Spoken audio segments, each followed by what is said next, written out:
Oração de Emergência Antipombo Divino, escrito por Cláudio Bonilho, o rei das pegadinhas do Brasil.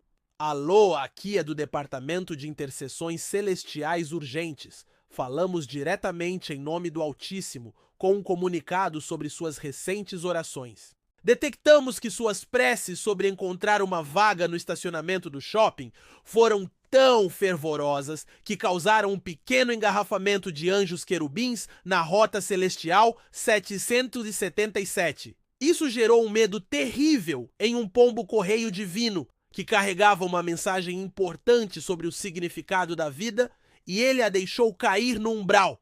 Para acalmar os sentimentos divinos e evitar uma multa por perturbação da paz celestial, você precisa ir até a janela mais próxima, olhar para o céu e recitar com profunda convicção e voz de trovão.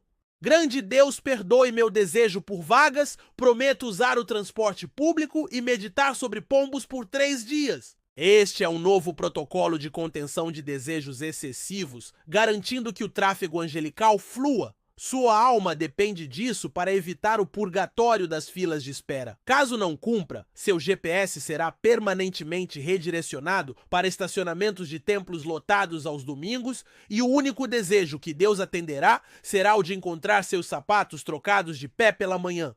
Pegamos você na fé! Agora reze para encontrar a graça nessa pegadinha. Olá, hoje a gente vai analisar um material assim bem curioso que chegou aqui. Oi, curioso mesmo. É um texto, né? Oração de Emergência Antipombo Divino. Isso, atribuído ao Cláudio Bonilho. Veio num conjunto maior, texto colado. Exato. E a ideia é, tentar entender essa peça que é bem singular. Parece divertido já pelo título. Totalmente. E olha, começa já com um clima de alerta máximo. Ah, é? Como assim? Supostamente veio de um Departamento de Intercessões Celestiais Urgentes. Nossa, Departamento Celestial Urgente. Gostei, já dá pra sentir o tom, né? Sim. E a nossa missão aqui é meio que desembrulhar isso, ver o que tem por trás dessa comunicação, digamos, inusitada. Ok, vamos lá então. Qual é o cenário? Então, o texto descreve um verdadeiro caos lá em cima. Caos celestial? Por quê? Parece que um excesso de orações muito fervorosas, pedindo especificamente por vagas de estacionamento. Vagas de estacionamento. Sério? Sim, teria causado um congestionamento assim gigante de querubins. Na tal Rota Celestial 777. Imagina, querubins presos no trânsito por causa de gente querendo estacionar. É muito bom. É demais. E a coisa fica mais interessante. Ou complicada, né? O que mais? Essa confusão toda, segundo o texto, teve uma consequência bem direta e meio desastrosa. Ah, não me diga que o pombo entra aí. Exatamente. Um pombo-correio divino. Coitado, se assustou no meio desse tráfico todo. E aí? E aí deixou cair uma mensagem. Mas não era qualquer mensagem. Era. Sobre o significado da vida, nada menos. Meu Deus, e onde foi parar essa mensagem crucial? Caiu no umbral. No umbral, claro. Faz todo sentido, né? Usar esse termo que tem toda uma carga no espiritismo brasileiro. Exato. Dá o peso cômico, né? Perdeu o sentido da vida ali. Com certeza. Mas o que me chama muito a atenção, sabe? É a estrutura do texto. Como assim? Ele imita direitinho um comunicado oficial, quase um protocolo de crise celestial. Tipo uma burocracia divina, né? Precisamente. E como toda boa burocracia, ela exige uma ação, né? Uma correção imediata. Do infrator, no caso, quem rezou pela vaga. Isso. A pessoa tem que ir até a janela, assim, bem específico, e recitar uma oração de arrependimento. Que oração é essa? É quase cartorial. Grande Deus, perdoe meu desejo por vagas. Prometo usar o transporte público e meditar sobre pombos por 3 dias. Meditar sobre pombos, 3 dias. Isso é muito específico. Um pedido tão mundano. E a resposta divina super protocolar. E se a pessoa não seguir o protocolo? Tem consequências. Ah. E são ótimas. O GPS da pessoa seria redirecionado. Para onde? Para estacionamentos de templos lotados, aos domingos, claro. Justo no dia de maior movimento. Genial. E tem mais um detalhe que eu achei fantástico. Conta aí. Encontrar os sapatos trocados de pé pela manhã. Ah, não. Que maldade divina, tão doméstica. Exato. São punições tão cotidianas, né?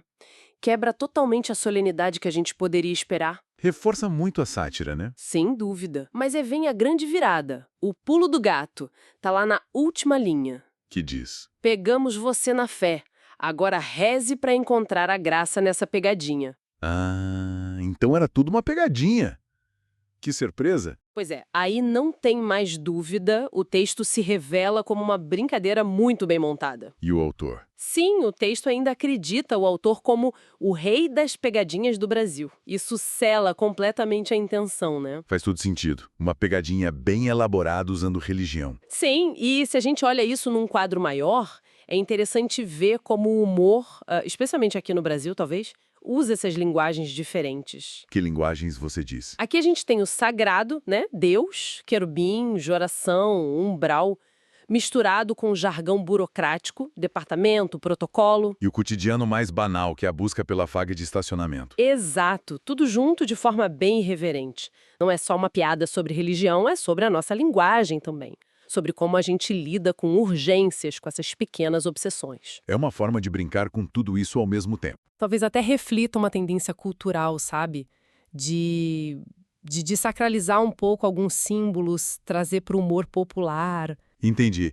Então, para a gente amarrar aqui, o que a gente tem é uma peça de humor bem criativa, Sim, muito criativa. que pega toda essa iconografia religiosa e mistura com o comunicado oficial, com a coisa da vaga, tudo para construir uma pegadinha. Uma pegadinha bem humorada. E, no fundo, talvez seja uma forma leve, até inteligente, de comentar um pouco sobre, sei lá, a intensidade que a gente coloca nos nossos desejos mais triviais, né? Exatamente. Às vezes a gente reza com fervor para uma vaga, quase como se fosse o sentido da vida, né? O texto brinca com isso. Perfeito. E isso leva a gente para uma última reflexão, né? Algo para quem está ouvindo pensar um pouco. Manda lá. Como será que esse tipo de humor que brinca com o sagrado ressoa nas pessoas? É uma boa pergunta. Para alguns pode ser ótimo, uma forma de deixar a fé mais leve, menos sisuda.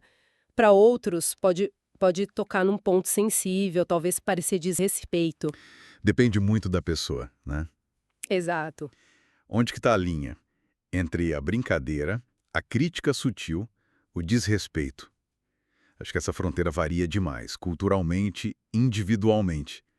E esse texto, mesmo sendo uma pegadinha, convida a gente a pensar um pouquinho sobre isso, sobre humor e espiritualidade hoje em dia.